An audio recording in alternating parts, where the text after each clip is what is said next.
भगवान कृष्ण और माखन चोर, ये नाम तो एक दूसरे से जुड़े हुए हैं, है ना? हम सब ने ये कहानियां सुनी हैं। पर क्या हो अगर ये सिर्फ एक बच्चे की नटखट शरारत ना हो, बल्कि इतिहास का पहला सविनय अवज्ञा आंदोलन हो? जी हाँ, चलिए आज इसी कहानी की परतों को खोलते हैं। तो सबसे बड़ा सवाल यही उठता है कि भाई एक देवता को चोर बनने की क्या जरूरत पड़ गई। मजेदार बात यह है कि इस गहरे सवाल का जवाब गोकुल में खेले जा रहे एक बड़े ही मामूली से खेल में छिपा था। तो हुआ यूं कि कहानी की शुरुआत होती है गोकुल के मैदान से, जहां कुछ बच्चे खेल रहे थे। लेकिन इसी खेल में एक ऐसा राज सामने आया जिसने कृष्ण के लिए सब कुछ बदल कर रख दिया। तो कृष्ण अपने दोस्त श्रीदामा के साथ खेल रहे थे और खेल में उन्होंने श्रीदामा को धक्का दे दिया।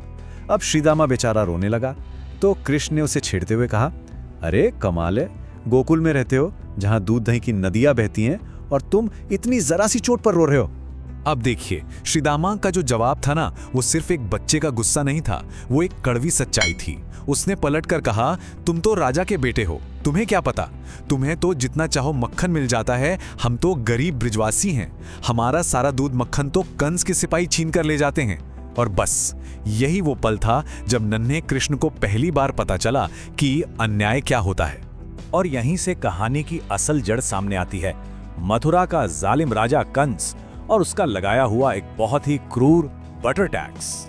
जरा अंदाजा लगाइए, गोकुल में उस वक्त हर एक परिवार के पास करीब 1000 गायें हुआ करती थी।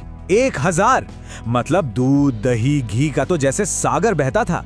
और ब्रिजवासी बेचारे दिन रात एक करके मेहनत करते थे।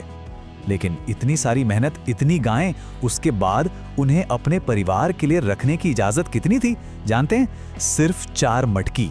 जी हाँ, सिर्फ 4। बाकी सारा का सारा मक्खन कंस को टैक्स में देना पड़ता था। अब ये सिस्टम कितना जालिमाना था जरा समझिए। ब्रिजवासी हजारों गाय पालें, सारा खर्चा उठाएं और बदले में उनको मिले सिर्फ 4 मटकी मक्खन। और सजा तो और भी भयानक थी। अगर कंस के सिपाही तलाशी लें और किसी के घर में 4 से ज्यादा मटकी मिल जाए तो सजाए मौत। सोचिए, हालत इतनी ज्यादा खराब थी कि लोगों को गुजारा करने के लिए उन 4 में से भी 3 मटकियां बेचनी पड़ती थीं। मतलब पूरा का पूरा परिवार सिर्फ 1 मटकी मक्खन पर जिंदा था। तो जब सिर्फ 7 साल के कृष्ण को इस भयंकर अन्याय के बारे में पता चला तो उनका बाल मन जैसे विद्रोह कर उठा। अब यह मामला शरारत का नहीं था, ये एक क्रांति की शुरुआत थी। कृष्ण ने उसी वक्त फैसला कर लिया, मतलब मेहनत हम करें, हमारी गायें और दूध पिए वो राक्षस कंस?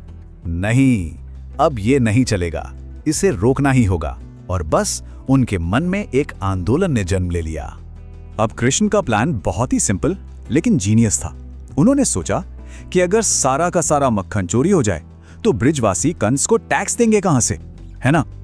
जब कंस के सिपाही आएंगे और पूछेंगे तो सब एक ही जवाब देंगे, क्या करें साहब, सारा मक्खन तो चोर ले गए। वाह, अपने लोगों को उनका हक भी मिल जाएगा और जालिम राजा को धोखा भी। लेकिन इतना बड़ा मिशन था तो प्रैक्टिस तो बनती है कि नहीं? और प्रैक्टिस के लिए अपने ही घर से ज्यादा सेफ जगह और क्या हो सकती थी?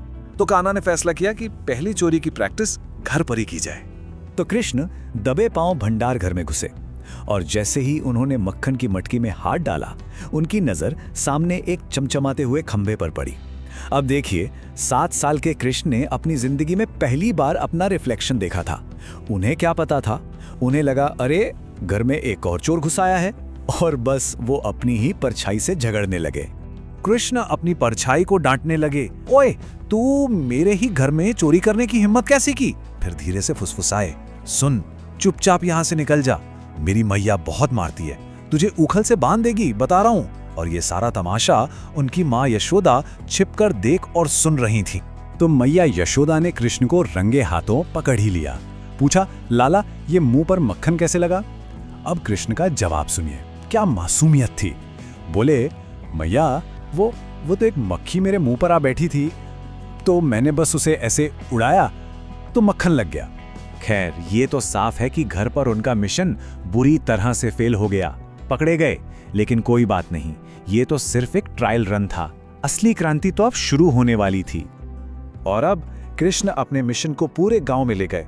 उन्होंने अपने दोस्तों की एक पूरी टोली बना ली और एक ऑर्गेनाइज तरीके से माखन चुराना शुरू कर दिया। देखते ही देखते पूरे गोकुल में इस माखन गिरोह का खौफ या कह लें चर्चा फैल गई। तो एक दिन हुआ ये कि गांव की सारी गोपियां गुस्से में तमतमाती हुईं यशोदा के पास शिकायतें लेकर पहुंच गईं। पर बेचारियों को ये नहीं पता था कि वो जो शिकायतें कर रही थी ना, वो असल में कृष्ण के मिशन के कामयाब होने का सबसे बड़ा सबूत थीं। गोपियों ने तो जैसे शिकायतों की लिस्ट ही खोल दी। बोली, सुनो यशोदा, तुम्हारा ये लाला एक रजिस्टर्ड गैंग चलाता है, और सुनो, जो बच्चे अभी पैदा हुए हैं ना, उनको भी अपनी गैंग में भर्ती कर रहा है। जितना खा सकता है खाता है और बाकी का सारा मक्खन बंदरों को खिला देता है।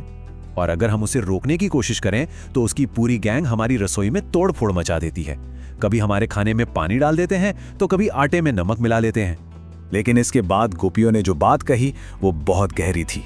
उन्होंने कहा, यशोदा, इसे छोटा बच्चा समझने की भूल मत करना। इसके पेट में बहुत बड़ी बड़ी दाढ़ियां हैं। इसका मतलब जानते हैं क्या था? मतलब साफ था, गोपियां भी समझ चुकी थीं कि ये किसी बच्चे की शरारत नहीं है, ये एक बहुत सोची समझी क्रांति है। तो सवाल फिर से वहीं आकर खड़ा हो जाता है, क्या ये जो कुछ भी हो रहा था वो चोरी थी या फिर न्याय था? क्या ये सिर्फ एक शरारत थी या फिर अपने भोजन के अधिकार के लिए अन्याय के खिलाफ एक आंदोलन था? शायद माखन चोर का असली मतलब मक्खन चुराना था ही नहीं, बल्कि लोगों का दिल चुराना और उन्हें न्याय दिलाना था।